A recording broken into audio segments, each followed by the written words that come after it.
पंढरपूरच्या आयुर्वेदिक डॉक्टरांनी त्यांच्या 15 लाखांच्या लक्झरी कारला गाईचे शेण आणि गोमूत्राचा लेप लावलाय।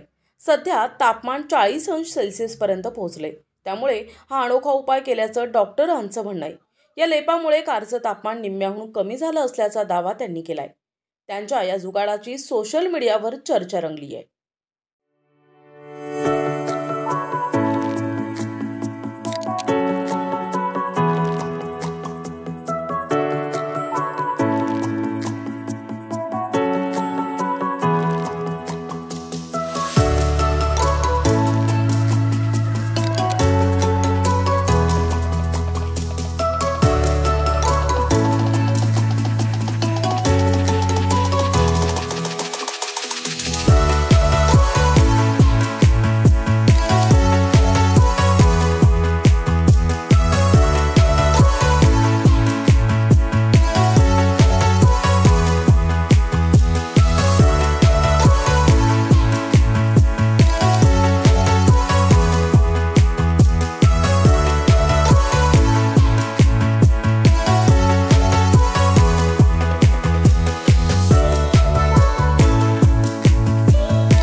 NTV news Marathi, Solapur.